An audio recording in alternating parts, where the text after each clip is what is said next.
This is a podcast about new crops. You're going to love it. Join us on The Cutting Edge, a podcast in search of new crops for Wisconsin. My old boss said, why be one of the top 100 strawberry breeders when I can be one of the top 10 raspberry breeders? And I had that mentality when I came here. What could I be top 10 in? When I ran across Haskap, I went, oh, I could be top 10 of those. Hardly anyone's doing that.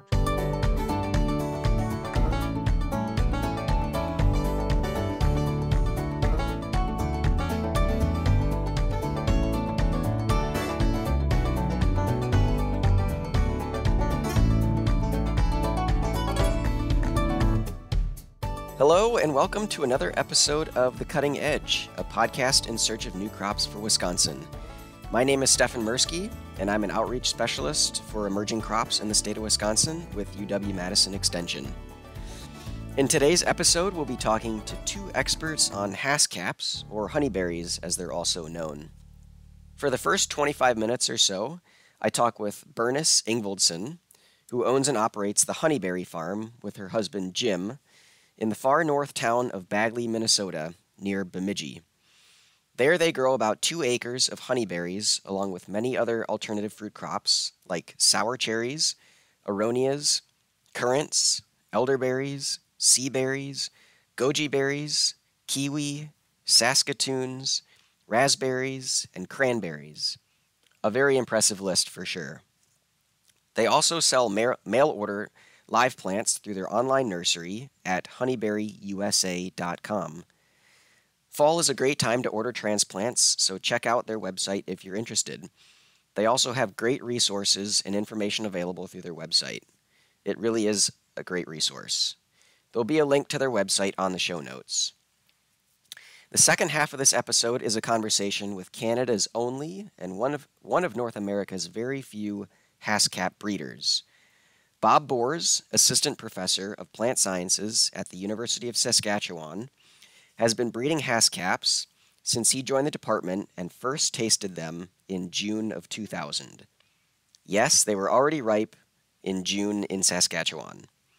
In his words, he became very excited and has yet to calm down.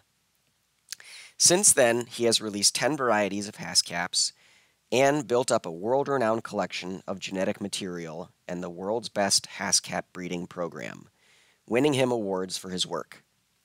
His superior selections have given birth to a whole new industry.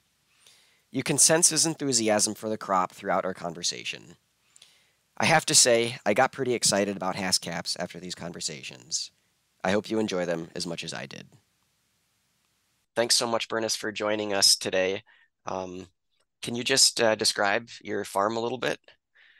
Well, thank you, Stefan. Yes, we are located just a couple hours south of the U.S.-Canadian border and about 4.5 hours north of the Twin Cities. So we are solidly in Zone 3, and our farm is set up to grow whatever we can grow in Zone 3 as far as cold hardy fruit, and specializing in some of those special berries such as haskap or the honeyberries, tart cherries, currants, and we've actually found out there's a whole lot more we can grow here than we originally thought. So we have a U-pick, about 3 acres of U-pick, and our main emphasis though is mail order nursery. So we send out plants in the spring and fall for home growers and commercial growers to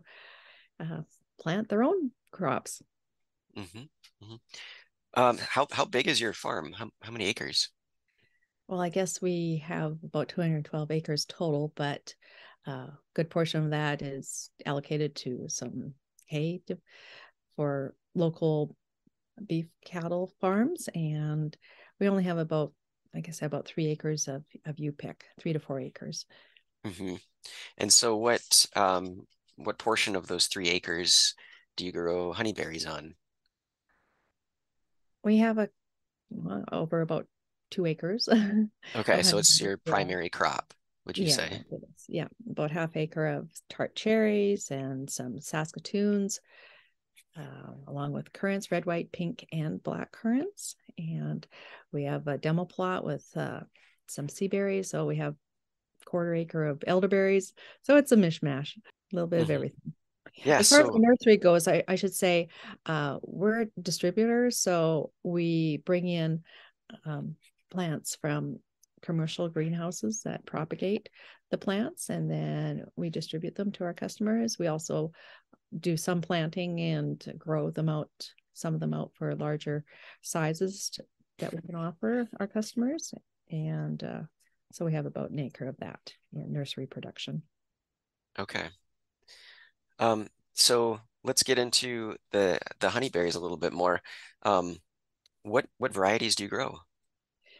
Well, I have over 50 different varieties in our demo plot, and there are dozens available commercially from several different propagators, but we try and narrow it down so that we don't totally overwhelm our customers, and offering a few early bloomers, mid bloomers, later bloomers, and we'll get into that more in our discussion. But we have about a dozen available that we are offering at this point. Okay. And what are some of the main differences between varieties?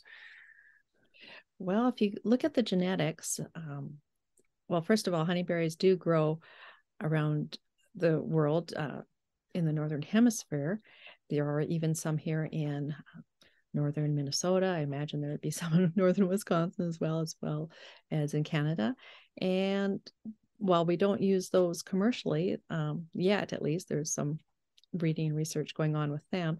Most of the genetics originates from northern Japan or Russia, Siberia specifically. So the two main differences is the Russian genetic material tends to be more upright growing and more elongated berries, while the Japanese genetics can be an upright or a bushy bush and maybe more round berries. So the Japanese genetics are more suited towards more temperate climates that you would find in specifically the island of Hokkaido, where a lot of the genetics comes from, which is more temperate than some of our zone 1, 2, and 3 places where we grow, where the Siberian varieties would be more comfortable. So do you primarily grow the Japanese varieties then?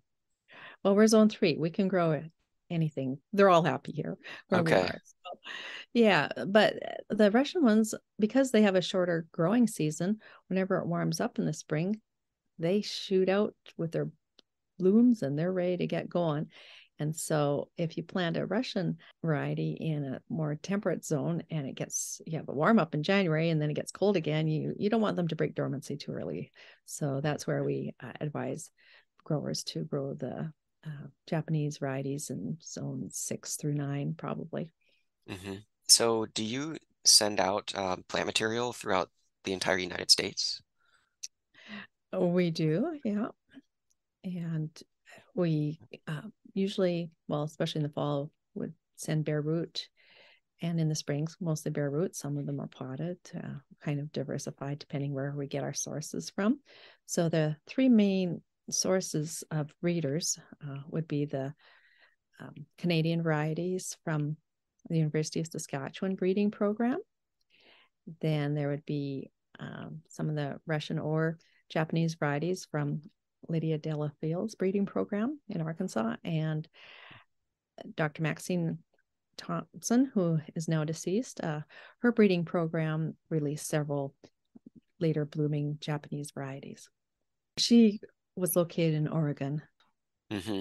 So you're sending out transplants, correct? And are those like year-old or? Well, yes, either year-old or even 2-year-old potted plants, which we would partially bare root depending. We prefer to send them when they're dormant because any plant will transplant better when it's dormant, or totally bare root even. If they're totally dormant, we can totally bare root them for easier shipping. And they look like dead sticks when you get them, but stick them in the ground and you should see some leaves pop out real soon.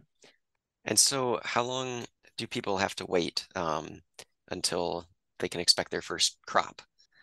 Well, we always tell people that you can always get a berry on a year-old branch. If you have one branch, you might get a berry or two. The next year, you have a few more branches, you would get a couple more berries. The third year, you might get a handful. But after that, like the fourth, fifth year, production really ramps up because you will have more branches that will be producing more delicious berries. Mm-hmm. So let's talk a little bit about how and where to plant honeyberries. What do they like in terms of soil conditions, soil pH, water, sun, etc.? Mm-hmm. Well, they are in the honeysuckle family, so they are not like blueberries. Even though they are a blue colored berry, they are not a blueberry that likes acidic soil. So you want to plant your honeyberry in soil of like 5.5 pH all the way up to 8.5. And they like organic matter. If you have a sandy soil, that you have to water them extra. They have shallow roots, so you want to clear away any of the encroaching grass or weeds. And other than that, it's pretty simple. Dig a hole, stick them in. Mm-hmm. Usually they take off really good. So they're not a high maintenance plant. They basically fend for themselves pretty well. Well, yeah, if you just give them a chance the first few years, especially. But yeah, keeping that encroaching grass away is very important since honeyberries do have shallow roots. And as far as predators, the deer, they may go after them when they're young, but after they put on a few years growth, the branch is kind of woody and not very attractive to deer. So that's another bonus. Rabbits, if they're really hungry in the winter, they can go after them, but yeah, they're pretty good rigorous. And since they're on their own roots, they will just grow back more branches the next year. Okay. So they sometimes help you do a little bit of pruning. That's how we like to look at it. Yeah. I guess while we're on the subject, let's just talk a little bit more about pests and diseases. Do you, besides the mammals we just talked about, are there insect pests or any other diseases that you guys have to deal with? They're quite disease resistant, I would say. Some of the varieties are a little bit more susceptible to powdery mildew, and but since they blossom and fruit so early in the season, as summer wears on, if the leaves do get some mildew, they will be going dormant soon anyways, and just come back good the next year. So Mm-hmm. Mm-hmm. So how big do these plants actually get? What is your plant spacing? well, some varieties, the smallest varieties, are kind of slow growers, and after 10 years they're still only a couple feet tall. But the ones that we like to promote would be more like 5 foot tall bushes with about 5 foot spacing, and yeah, getting 5 to 10 pounds of fruit per bush at that age of maturity. Mm-hmm. There are So other varieties that can grow. We have some out there that are 10, 12 feet tall and just about as wide. But that's after 10, 12 years with no pruning. okay. So 5 feet within the row. How far are your rows apart from each other? Well, in our orchard, we have 10 feet spacing in one plot, which at this point, some of the rows are you can hardly walk through them because we haven't pruned some of the rows, and part of it is just to see how big they will get, and part of it is just keeping up with the maintenance. So I would recommend actually wider spacing than 10 feet, like 14 feet Mm-hmm. or other newer patches has wider spacing. It depends on the equipment that you're going to be using. For the home gardener, yeah, 10, 12 feet should be adequate. Mm-hmm. Do you do regular annual pruning on your plants?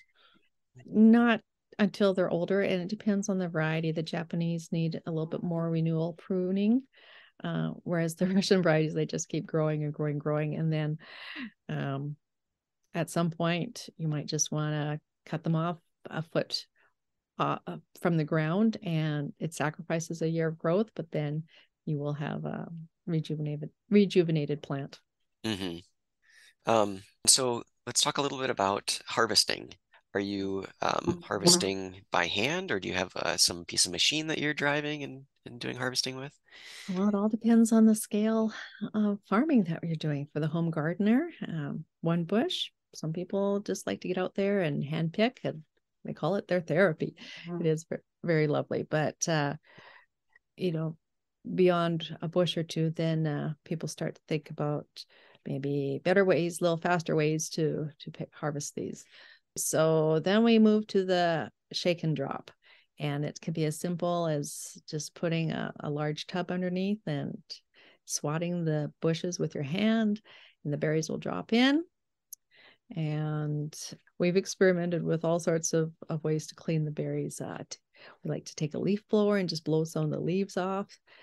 And then the next scale up is what we call more like the cottage producer, up to an acre. So then we would move to, putting a tarp on the ground. And we've actually acquired a couple olive harvesters that have mechanical fingers on the end of a rod that will shake the bush gently and drop the berries. And it's quite a lightweight apparatus. So we like to use that for when we're harvesting, a couple thousand pounds. But beyond that, you would want to definitely move up to like a blueberry picker type machine.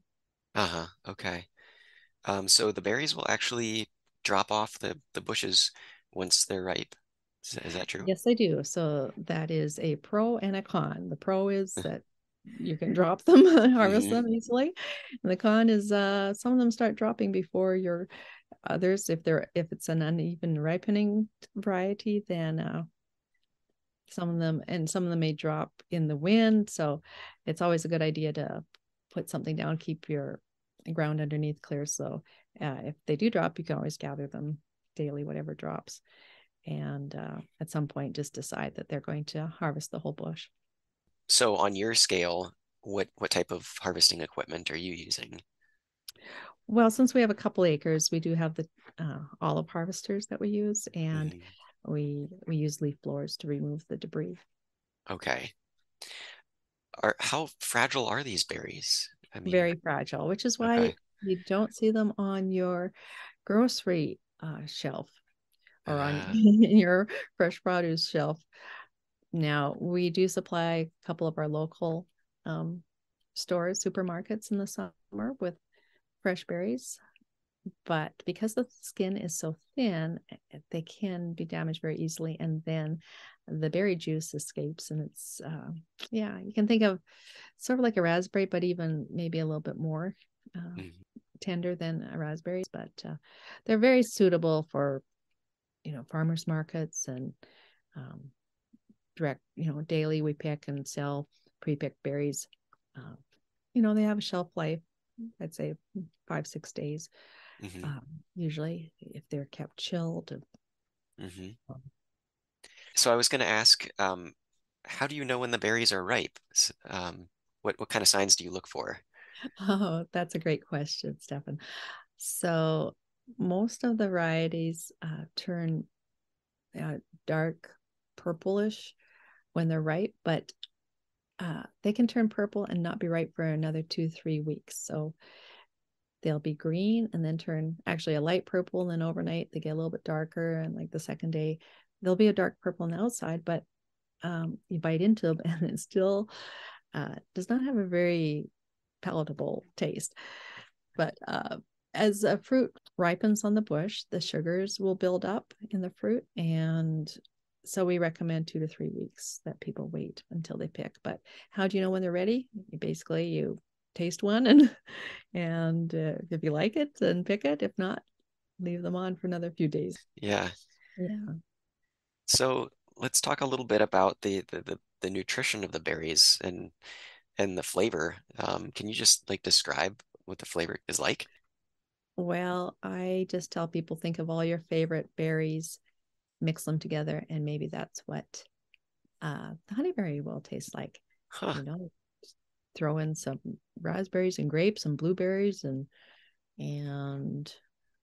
kiwi maybe, and it's a zinging. Now they're called honeyberries not because they're super sweet like honey, but because they are a honeysuckle. But you know, if you find them a little tart, there's no reason why you can't put in a little honey or just some sugar. And for, honestly, of all the jams that I make of all our berries, I'd say the honeyberry is hands down the number one preferred jam. If I Wow. put, yeah. There's something about the berry that makes your body feel good, and it tastes so good. Speaking about, the nutritional profile, it's very high in vitamin C, and not to mention all the antioxidants. And Yeah, I was reading about mm-hmm. the amount of antioxidants, and it seems like it's much higher than even the next closest berry. Yes, yeah. There really is a fantastic nutritional profile to this berry, but the amazing thing is really how good it tastes. Yeah. Mm-hmm. Let's dive into the your markets a little bit. So you mentioned that you have a U-pick farm, so that's obviously one way that you sell the berries. What other markets do you have? Well, we are able to shake and drop, several hundred up to a couple thousand pounds, depending on the year and how much we have sold via U-pick and how much we decide to harvest ourselves, that we put into 4 or 5 gallon buckets, stick them in the freezer, and then we have jam makers that have caught on to how much their customers really like this flavor, and we've sold to some wineries and breweries. It's very versatile, and there's a lot of potential there, and it's just keep getting the word out. Yeah, interesting. So that this berry is used to flavor beer and wine and probably give it some color too. Fantastic color. Yeah. Beautiful burgundy reddish color. Mm-hmm. Hmm. Oh, I forgot to mention ice cream. Oh. Yeah, there's huge potential for that. Interesting. Do you make ice cream then and sell it, or Well, I do, we make our own homemade ice cream once in a while and yeah. drizzle the topping over top of it. And yeah, when I make my jam, I call it a jam topping because it goes just as well on pancakes and toast, ice cream. I even use it as a dipping sauce for egg rolls for Chinese food. So it's just super versatile and just waiting there for people to discover it. Yeah. And so what kind of price are you getting from your berries?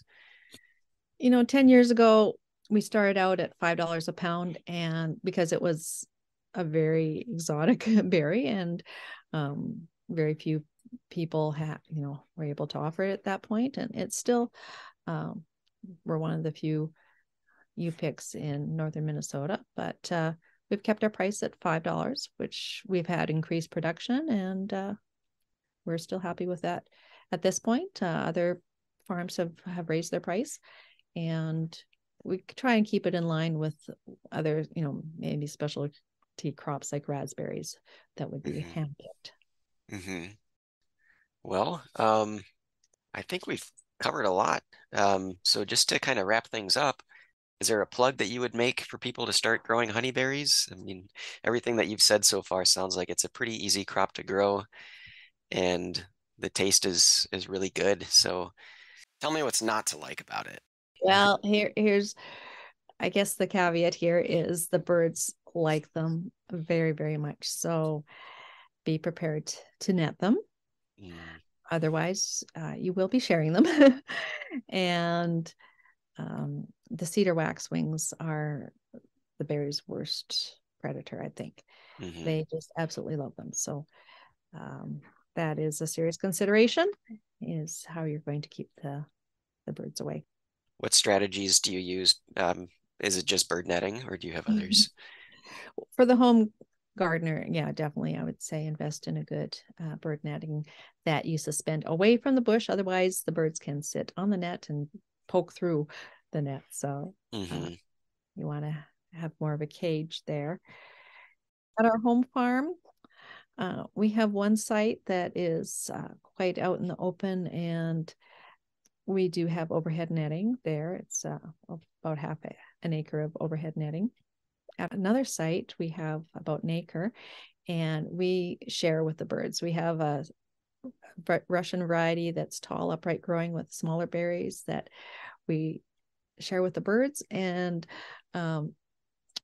thankfully, by the time some of the later ripening varieties ripen, they've moved on, and they found their migration path has taken them elsewhere for the most part.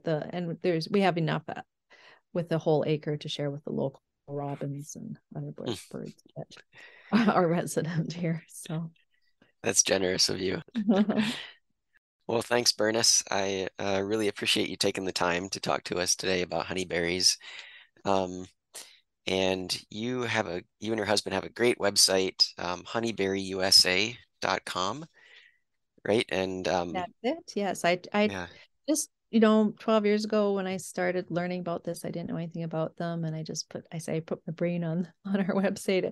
So I tried to put everything I'd learned on to share with people, and I welcome feedback and input from other growers from around the country as well. And we have a Facebook group.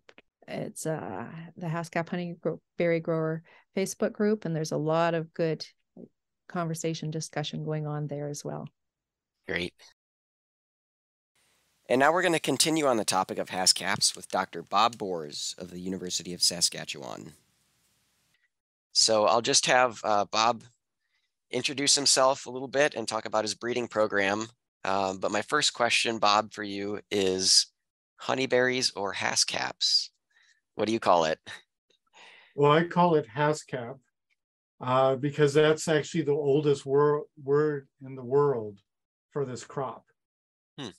The Ainu people of Japan, of Hokkaido, called it that, and they were the first ones. We think they had hundreds of years of using it before the rest of the world knew about it. And wow. Honeyberries is they don't look like honey. They don't taste like honey. And I think there's actually a tropical plant called a honeyberry also. So I don't like that as much, but okay. So that's we'll probably call the newest word for it. Okay. Perhaps the old, and yeah. Maybe more of a marketing name. Yeah, I guess. Yeah. Okay, well, we'll call it Haskaps for this conversation. Okay. So can you just give a little background on your breeding program and your work? Well, the breeding program is now 101 years old. Wow. And I think it's the northernmost breeding program in North America for most of the crops we're breeding. Like, we're colder than all the other breeding programs in Canada. Although there might be an amateur north of us doing apples or somebody here and there. But I've been here since 1999. And my old boss, I actually grew up in Maryland and worked for a breeder who was a strawberry raspberry breeder who dropped strawberries and said, why be one of the top 100 strawberry breeders when I can be one of the top 10 raspberry breeders? And I had that mentality when I came here. What could I be top 10 in that no one's doing much in, right? Even though my PhD was on strawberry breeding, when I ran across the sour cherries and the Haskap, I went, oh, I could be top 10 of those. Hardly anyone's doing that. Are there even 10 breeders working on Haskaps around the world? In Russia, there would be. Okay. But there may be actually close to 10 stations in Russia that have bred it. Maybe they're not all active now. Okay. But there's only one in Canada. And I think there's only one left in the US right now. But maybe somebody's breeding it somewhere else. But okay. All right. And so what is it that you're breeding for? What are kind of your objectives? Well, when we first got Haskap, we had only 4 varieties when I got here. And they just started fruiting. I think they were planted 2 years before I came here. And then we noticed the first year I was here and started breeding in 2001. The early varieties, berries weighed about 1 gram. They were thin as a pencil, like the top part of a pencil, the metal part. They're about that size. They all fruited like the third week in June. And so I was looking for mechanical harvesting. And the Japanese version was a different plant, uneven ripening, round berries, but it ripened 2 weeks or more later than the Russian stuff. And by breeding them together, I've gotten a whole assortment that'll, instead of just the end of June, all of third, fourth week in June, all of July. I've even eaten some in September now, in a cool year. So spreading out the harvest to be different weeks in the summer, also blending. The Russian varieties tend to be sour, but have more character. And some of the Japanese ones tend to be sweet, but boring. And if you breed the two together, you might get that sweet and sour combo. That's nice. There's disease resistance. And lately I've been breeding with some that grow much faster. But the original version tasted horrible. They taste like concentrated tonic water. And actually the first varieties of Haskap in Canada and the US, the Brunet type, were bred as shelter belt plants, and they taste like concentrated tonic water. They were never intended to be eaten. But nursery, they knew they were edible because Russians were eating it or something. But they were eating a better flavored version, not what we had in Canada. And some nurseries called them sweet berry honeysuckles, which was a total lie. They should have called them utterly bitter, horrible honeysuckles, would have been a better name. But I've been breeding, they grow much faster. So I've been trying to breed them to grow faster and bigger plants with that. But they're not, it's in the third generation of breeding. And some of them are no longer, they're boring, not that you have to spit them out immediately upon tasting them. But the newer varieties have a really good blend of sweet and sour and aroma and much bigger berries. Okay. So can you talk a little bit about the collection at the university? Like where did you get those varieties? And yeah. Well, some I got from Russia that were bitter, but I wrote a polite letter to the person who was the top Haskap person. And I listed the newest varieties I saw on a list from all the breeding stations. And the polite letter, I said, I don't really know what I'm doing. I'm ordering all the new ones. Please send me what you think I should have. And they actually sent me like 15 varieties that tasted great. And so that was from the Russian side.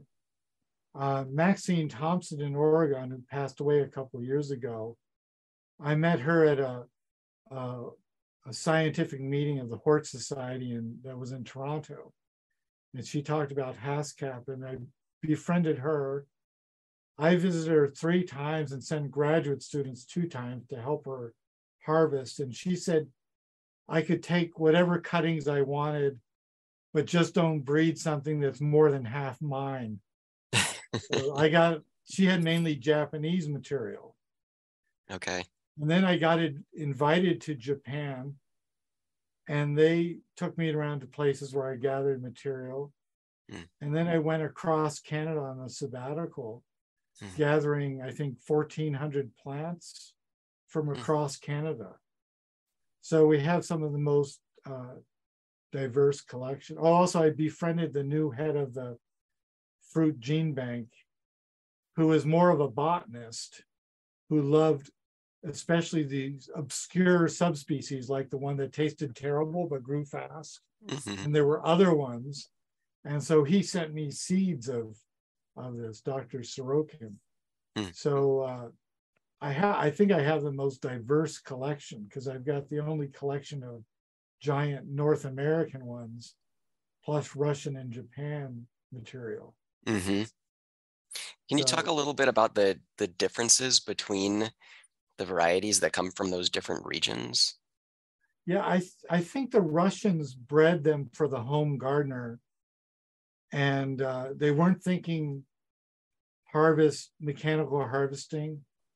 They come off, the fruit come off so easy, you don't actually have to grab each berry. You can, I call it the tickle method, but your viewers won't see it, but you go like this on the underside of the branches of your fingers and the fruit will drop off. Mm-hmm. And they also bred to be the earliest possible berries, because if you're a homeowner, you don't want to be the one on your street to be the last one to get your haskap. You want it to be the first one. Mm-hmm.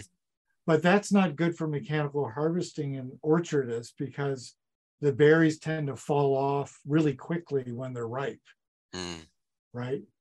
Whereas the Japanese material, I think, had less breeding in it. They had actually big berries in the wild, and they tend to ripen unevenly. But both the Japanese and the Russian ones, you can have good tasting ones or poor tasting ones or boring ones. They have an assortment of flavors. The Northern European ones that are like in Norway and Finland and Eastern Russia, those are the ones most likely to taste disgusting. And actually it has to come to whether berries were evolved with birds or mammals. Some birds only have like 30 some taste buds. When you taste a wild berry that's bitter, that has tons of antioxidants, but it tastes disgusting. So mammals don't like it, but birds like them. They're usually like little berries that are bite size. So they like the little tiny berries. Something like a choke cherry is bite sized for them. Some of the weedy berries, they would eat those. But mammals, especially like deer and stuff with big nostrils, they have to smell. They often smell where the berries are and go find them and eat them that way. So you get bigger fruit like an apple, something they could really chomp into better than a little tiny haskap berry or something. So that's really interesting. That's a fun thing to mention, like why some of our berries are small and inedible to us. But they probably make those birds last a long time because they have loaded with antioxidants that are healthy. But you couldn't get kids to eat those berries. You better give them the diluted form of those antioxidants that aren't so bitter, but taste great. And so the big berries are better for us mammals. And so how many varieties have you actually released through your breeding program? I think it's up to 9 now. Okay. The first ones were actually released as numbers. And I imagined in my mind, well, I'll release the 5 best. And after a few years, the farmers will tell me which is really worthy, right? And what I found, that was a horrible strategy, because everyone wanted all of them named. So my 2 favorite were Tundra and Borealis, and the other 3 were Indigo series, Indigo Jam, stuff like that.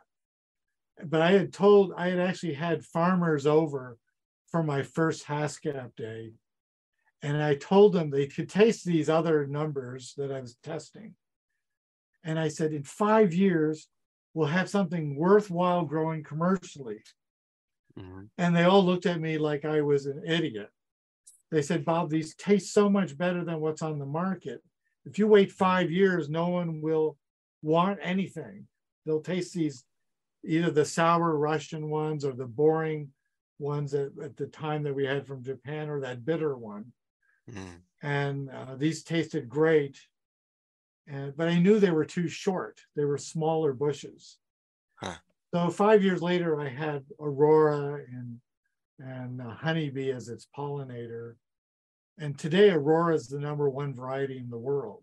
It has more firmness. But then there's the Boreal series, which are even later ripening. Okay. So a farmer that, if you're going to go to the expense of buying a harvesting machine, you don't want to use it 1 week of the year. You want to, you wouldn't want to hire 25 employees for 1 or 2 weeks. Wouldn't it be better to have 8 employees that work for 6 weeks or 2 months, right? And they have a steady, every week they have so much to harvest and pack in the freezer or whatever. So that makes it logistically for a farmer really good, but it also makes it good for gardeners. A gardener could have some, an assortment of bushes and have fruit over a longer period. Yeah. So yeah, you mentioned that these varieties need pollinizers. Can you just talk a little bit more about why they need pollinizers? Well, actually, and I tell them I teach a fruit course, close to 80% of all flowering plants, fruits, need cross-pollination. And some of those that don't need cross-pollination, it's only because breeders found the right plants. Like strawberries in the wild, a lot of them are male or female plants, right? But they found the ones that had complete flowers. A lot of the wild raspberries, you had to have 2 different type of varieties. So in an urban setting where like many people have apple trees, you could plant 1 apple tree and probably one of your neighbors has an apple tree too. So you don't worry about that. The same might be true with plums, but Haskap has to have 2 cross-pollinating ones. And most people are not aware of the cross-pollination at all, especially if they're in the city. Or if they're in the country, they might grow more than a couple varieties because they want to try different varieties. But you really need not only 2 varieties, but 2 varieties that bloom at the same time and that are genetically compatible, right? So if you go to a garden center, they might be vaguely aware and say something like, oh, you need 2 plants. Well, that's not true. If you plant 2 of the same variety, it's not going to work. For many crops, having 2 varieties is going to work, but you could get 20% of the time, like a couple apples don't get around, or a couple haskap, or so a couple black currants aren't going to work. But it's an oddity. But if you're a farmer you're going to grow an acre of this stuff, you want to be really 100%. It's not that 20% that aren't compatible. So I did a lot of research on crossing our varieties with each other. Probably if you had a Russian variety in ours, it would be pretty good, but it's not 100% certain, but it's maybe 80%. Can you say the names of the top varieties that you mentioned? Aurora and Borealis. Would you say that those would be good performing varieties in Wisconsin? If I were, is this mostly commercial growers or too, or both? I think our listeners probably span the whole gamut, from backyard gardeners to small scale, maybe a few acres.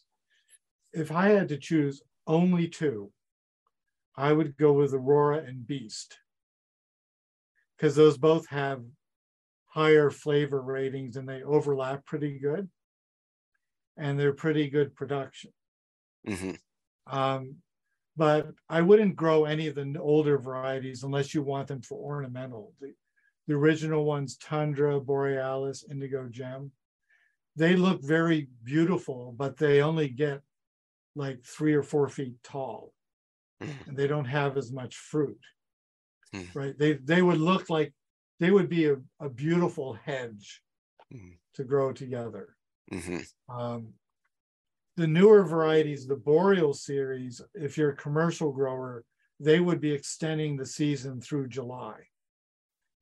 And I named Boreal Blizzard, has the largest berry, and many people think that tastes the best, but maybe they're influenced by the berry being unusually large. They're shaped like a surfboard, Hmm. and they're a little bit flattened, and they have a really cool look to them. Huh. And they can be almost 3 grams. The other ones are like 2 grams. And like the Wow. original ones we started were only 1 gram. So you can pick them faster, but it's a smaller bush. Okay. But Beauty and the Beast, Boreal Beauty and Boreal Beast are the late. Beast is like pollinates all the other varieties. Okay.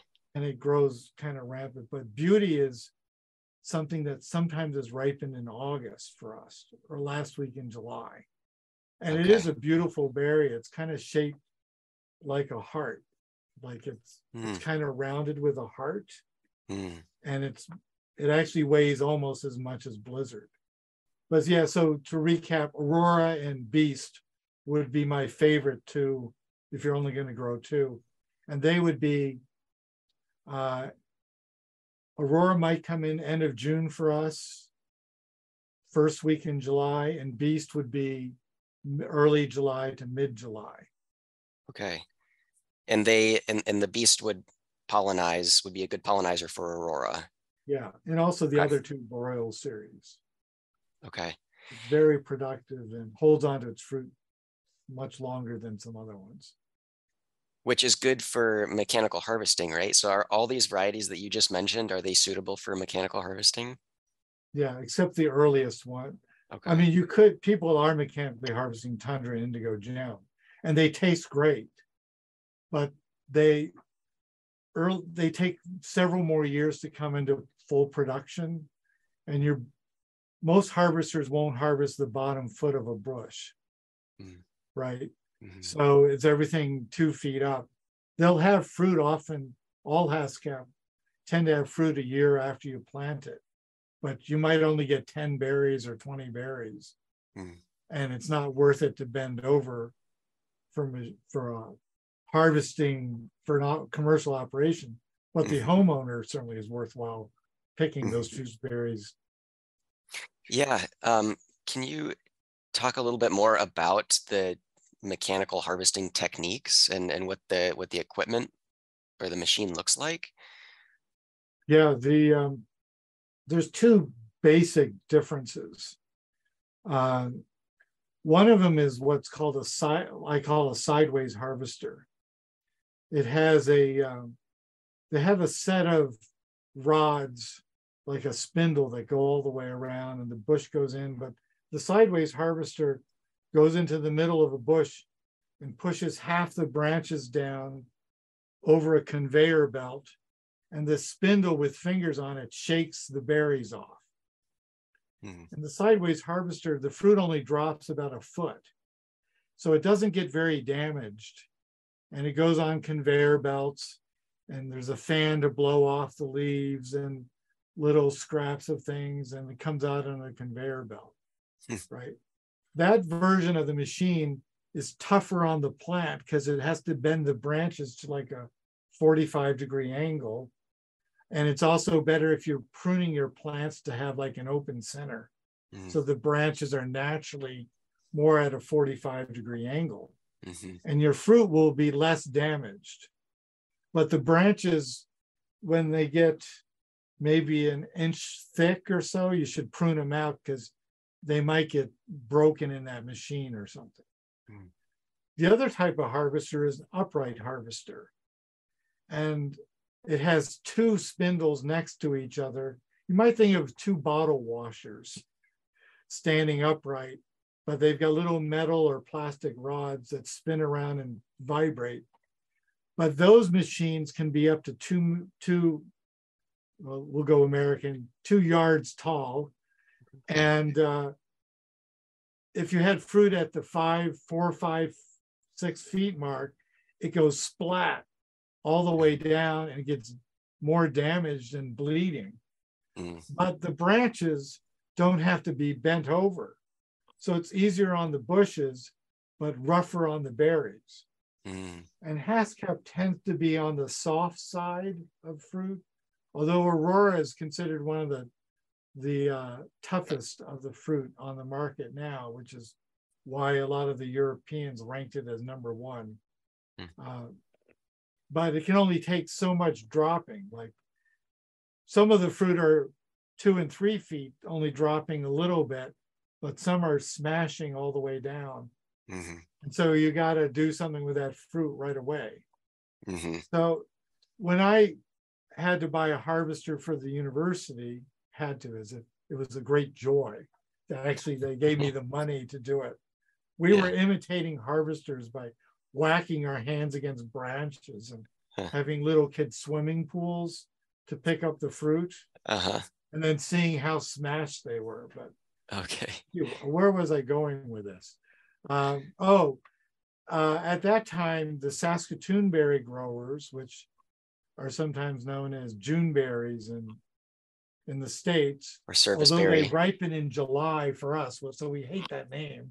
Oh, it's named after my city. So Saskatoon, the largest commercial operators of Saskatoons were using the side Hartway harvester because it gave less damage to the fruit, right? We had previously shown our dwarf sour cherries could be harvested.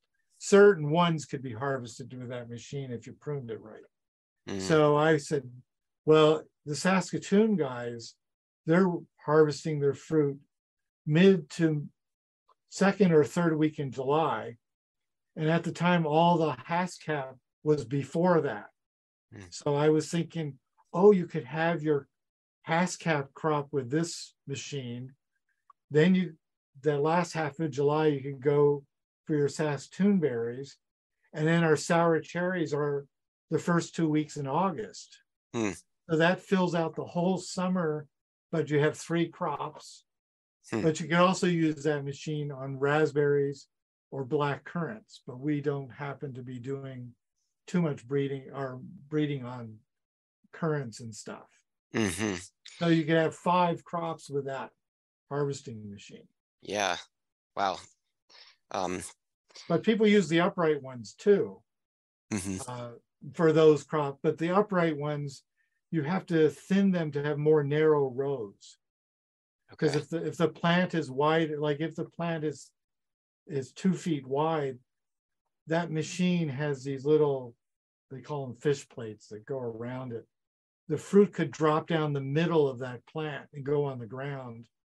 And you could get twice as much fruit on the ground, but that machine is cheaper. So I was going to ask, how much do these machines cost roughly? Well, the original sideways harvester cost $40,000 in 2010, and the company wanted us to have their newest machine, which was now worth $70,000. But they souped up a lot of, like, they made it harvest berries lower. They had wheels in the back that could move into the bushes. They improved the fan system, so there's a bit of a vacuum that the fruit don't drop as much. And the other ones, I think it depends on where you go. Michigan has that trade show. Have you been to the Great Lakes trade show? I saw 5 different harvesting machines for berries. And some of them, I think, are $200,000 that the tractor is built into the machine and it rides above the row. And then you can have your rows closer together. And some of them are like the sideways harvester. They open the center up and do both sides though at once. I think you can get used ones for like $20,000. Probably you could go from Wisconsin, go to the blueberry growers in Michigan and get some cheap ones that are used. I know in Canada, the BC blueberry guys automatically get rid of their harvesters after 5 years or so because they don't ever want it to break down during harvest season. And then the prairie guys buy them and fix them. Like they might give them a new motor, they might straighten out all the bent rods or replace things in it and get them to go a few years more or something. Heard of people getting them for $10,000 used, but I should say economic people say if you got 40 acres of fruit, you definitely better own a harvester because harvesting by hand costs half your expenses as a grower. Wow. 40, you think 40 acres is the threshold? Well, that's what they said. I think you could do it with less than that, or maybe share a harvester between a few friends or something. Yeah. But sharing is sometimes hard to do. Yeah. Maybe we could talk a little bit about production practices. What kind of row spacing and like plant density would you recommend? Well, originally some varieties are quite different on whether they're more upright or not. Like our first ones, they grow way too wide. They actually grow just as fast as some of the fast ones, but I saw a tundra row that was 8 feet wide, and it was there for almost 20 years. That was way too terrible. But we had been saying 3 to 5 feet apart, depending on how mechanical harvesting, you really want a solid hedge, because the harvesters tend not to get the middle of the bush as well. And because they drop the middle of the bush. And if you have plants that are well spaced that never touch each other, you have down the middle of the row, you got all this fruit that might not get harvested as well. So that's one thing. Another thing is, I think most important, is not to plant, if you've got flat land, don't have any grass near them for the first few years. Keep it bare soil or very minimal grass strip in there, because grass really stunts the plants at a young age. Do not take a pasture and plow out a couple feet row to plant your haskap. They'll just be totally stunted. I've seen farms that have had 4-year-old plants that are 1 foot, 1.5 foot tall, put into a modified pasture, even with plastic on it. And I've had my bare root on my bare soil 4 years later, they're 4 feet tall and now becoming commercial operation. And the stunting is amazing. When I gathered haskap in the wild across Canada, wherever there was grass growing, like I'd see, they're in wetlands, right? So I look for black spruce trees that are doing poorly because they're much taller, and maybe tamarack and some other species doing poorly. If there was grass growing that, I would rarely find any haskap. But if it was so wet that the grass wouldn't grow, I could find haskap. Okay. So I like the grass once it's close to full grown, and especially if you're mechanically harvesting, because if the berries have some branches that are overladen with fruit that brings them down to the ground, and you get a lot of rain, you might get mud or dirt on your berries. And a lot of growers don't want to wash their fruit. They want it to be high up enough. As soon as you wash your fruit, then you got to dry your fruit, or they're going to rot really quick. So the timing of the grass, I like to have the grass planted maybe part of the season that or at the beginning of the season, you're going to mechanically harvest it. Now, some people grow in plastic, and that's okay. We don't grow plastic at the university except as a demonstration, because we change our orchards every decade or so because we're a breeding program. We might grow 5,000, 3,000 plants from seed and keep 5 plants, right? And so we don't want all that plastic to pull up at the end. But many growers like to grow on plastic. That helps. We tend to do pre-emergent herbicide within the row and then cultivate, but really shallow cultivate between rows. And your other space, the row spacing between rows depends on how big your tractor is and your harvesting machine, which unfortunately you don't know how big, what harvesting machine you're going to get. you're probably not buying it 3 years or 4 years before you can use it. Mm-hmm. I think it's maybe safe to go 15 feet between rows Okay. for your initial planting. Mm. And don't plant too much until you know, if you're a commercial guy, until you know what you're doing. And you might narrow that if you got one of these better harvesters or something. Okay. But we planted a lot of our rows 13 feet apart. And then the bushes got 3-4 feet wide.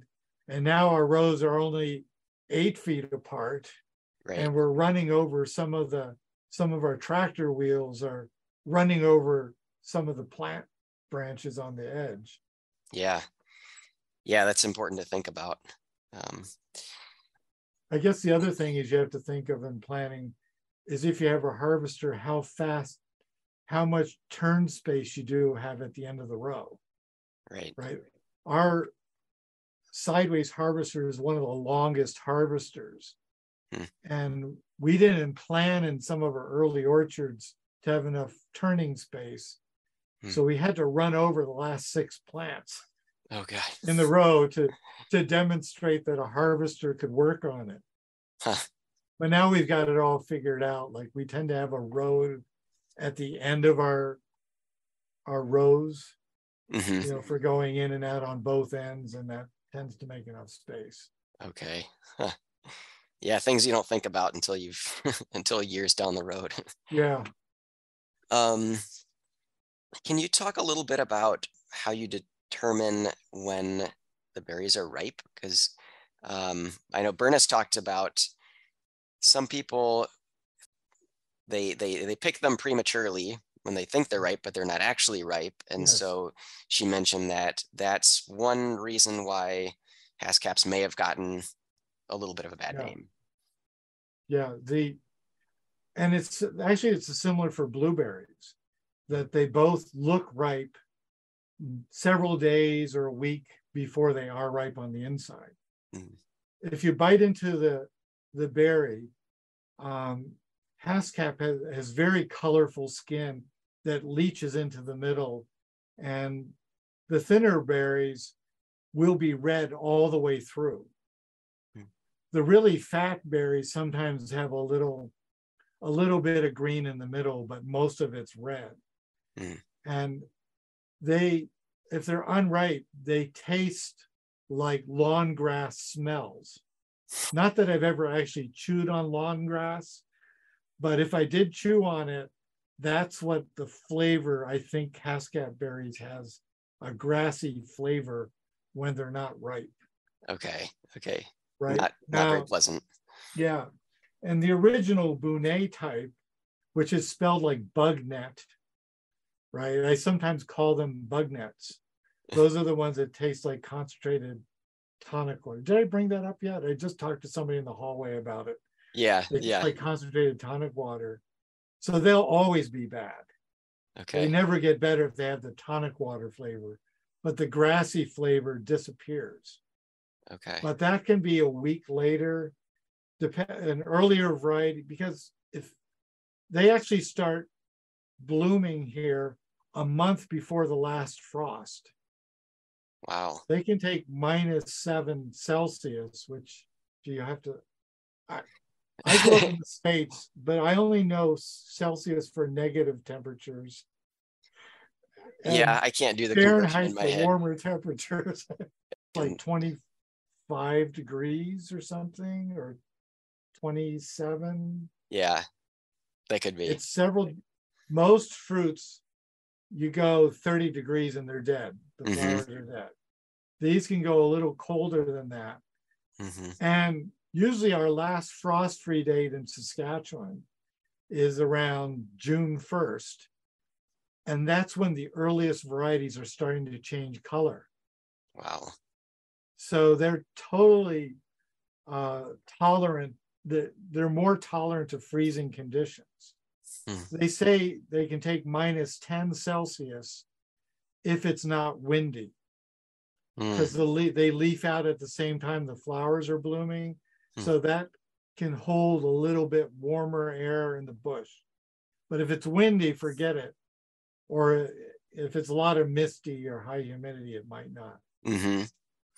Have you ever had issues with poor fruit set because the flowers froze out or weather conditions just were not optimal? Yes, I think some years when we've had too much rain for a whole week. One year, our Russian varieties didn't have anything. Like it just was weird that it rained a lot. It may be too windy. Like bees don't like it to be windy, and if you don't have a shelter belt, it's more likely that you'll have bad wind. The other thing about that's really kind of bizarre about Haskap is each berry actually has two flowers. If you were to cut them open at the right time, you'd actually see within the Haskap berry is actually two separate berries. Right? That originate from two flowers, and then they have a sheath that covers the two berries and make it look like one. But what happens is each flower tends to open on a different day.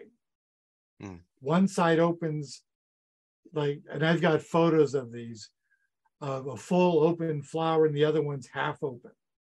So you can get a scenario where one flower of the berry opened one day, and the next flower, it was rainy or windy and it didn't get pollinated. And then instead of having a roundish berry or a surfboard one, you get a crescent shaped berry because the side that didn't get pollinated didn't grow. And the side that got pollinated made like a half moon. Wow. Right. Interesting. And I know there's a variety from some other program that has a crescent in the name. And I wonder if it's notorious for not getting pollinated somehow. Interesting. Yeah, Wow. it's kind of fun. So bad crop because, well, one of our growers had -10 and windy, and they froze out. Poor pollination if you don't have enough bees.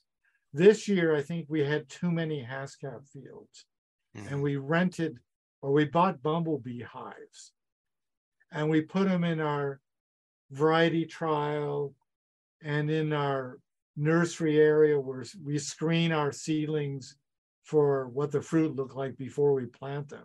Like we have them growing in pots. The fields closest to where we had our bumblebees had normal production, but we had two fields in the far north of our fields. We have 80 acres about of mostly fruit in our program. The northern fields farthest from all the hives had extremely poor set this year.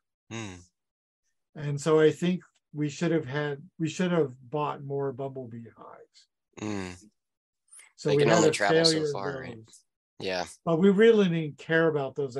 We already evaluated those fields and weren't paying attention to them. Right. We just have a few minutes left, but I definitely want to talk about yield potential on some of these varieties. How many pounds, or you work in kilograms, can you expect in an average year?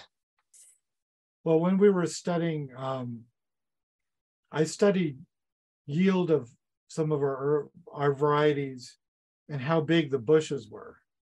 So a cubic meter, which would be 9 square feet, tended to yield close to a kilo of fruit. Okay. So that would be 2.12 pounds or something. Yeah, 2.2, I think. 2.2 or something. Yeah, 2.2. So the bigger the bush, the larger ones. I think some of the newer varieties you could get 6 or 7 pounds eventually.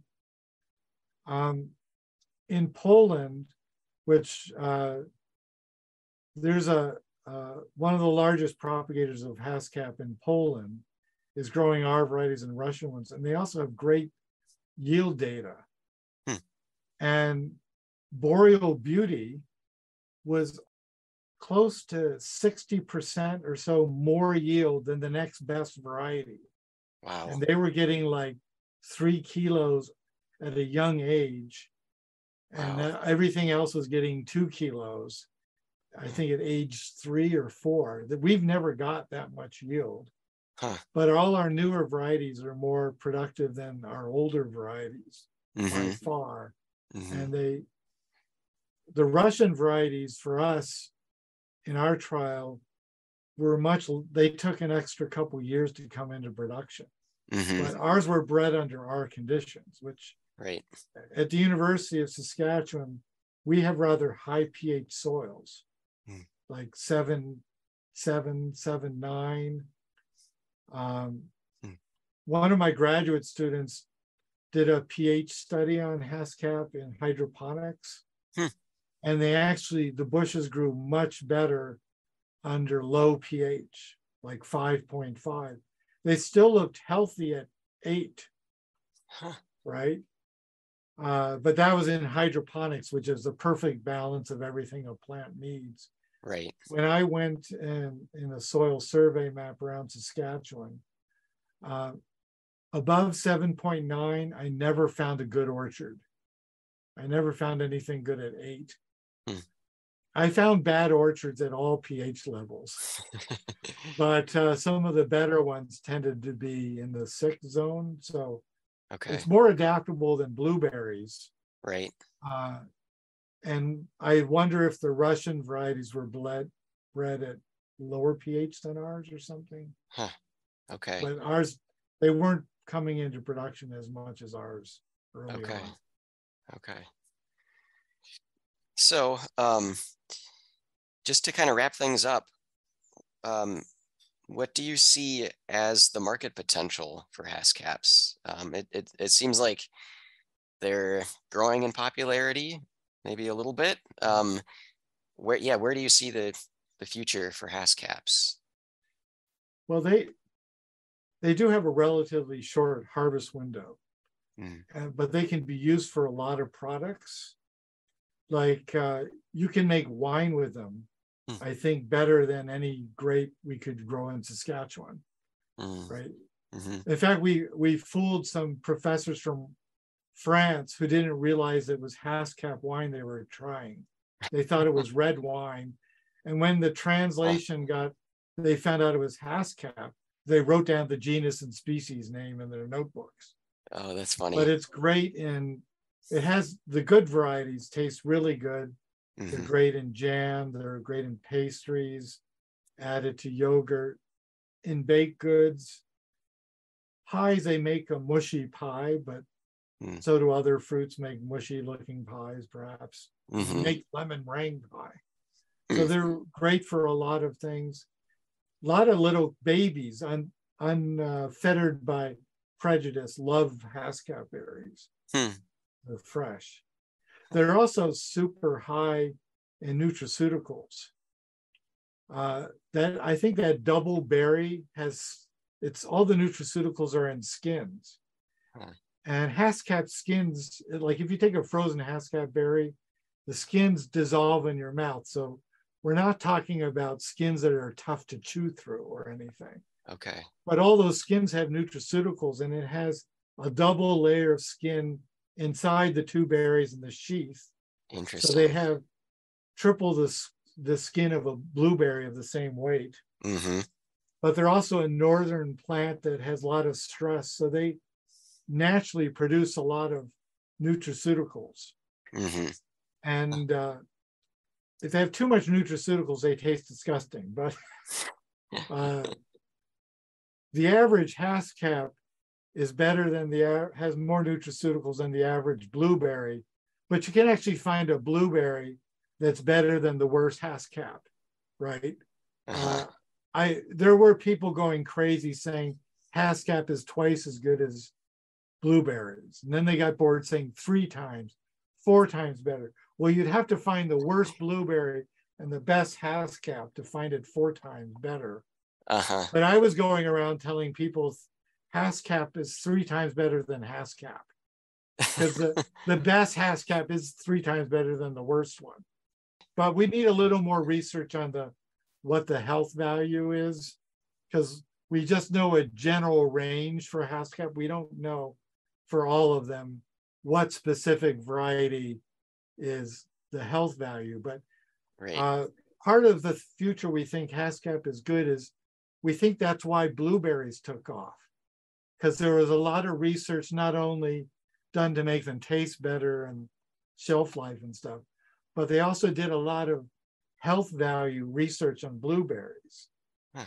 Right? So people are willing to pay more for a blueberry, knowing that it not only tastes good, but it's good for you. Right. And the same thing was with Haskap. It's one of the more nutritious berries we have. Yeah. And it can taste really good too. Mm-hmm. Yeah, it seems like Haskaps have a lot going for them, and maybe that they're an underrated crop and have a lot of potential. I mean, they're healthy, they're adaptable. You can grow them in a lot of different environments.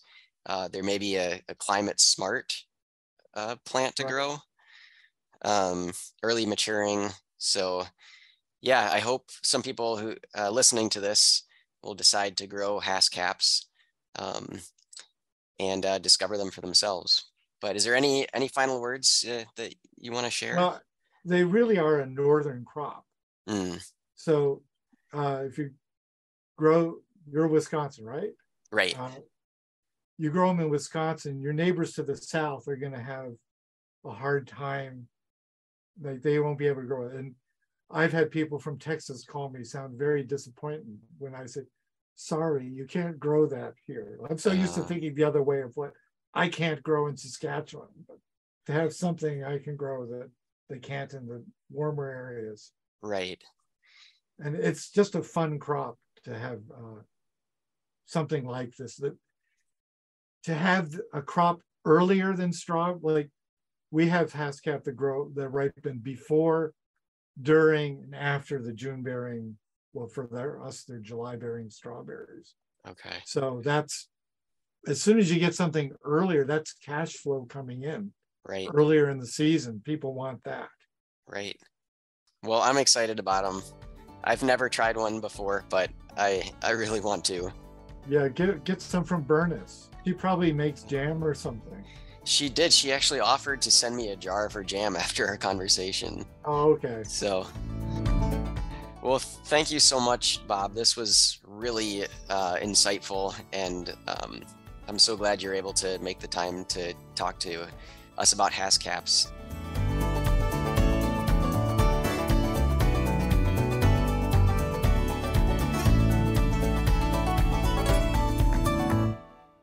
After my conversation with Bob, he mentioned to me that he puts on an annual Haskap School, which is a 2-day event.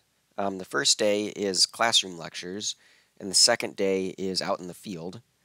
And this event attracts people from all over, including the States. And next year's event in 2023 might be happening in Idaho. So if you're interested in that, I will put a link in the show notes to the University of Saskatchewan Fruit Breeding Program webpage, where you'll be able to find out more information about this event and other research updates on Haskaps. I also wanted to mention that I did receive a jar of honeyberry jam, and yes, the label actually says honeyberry rather than Haskap, from Bernis. The jam really is as good as she made it out to be, so I encourage you all to try it. You can order it from their website at honeyberryusa.com, or maybe find it at your farmer's market, co-op, or grocery store if you're lucky. Thanks again for listening. Brought to you by the University of Wisconsin-Madison Division of Extension.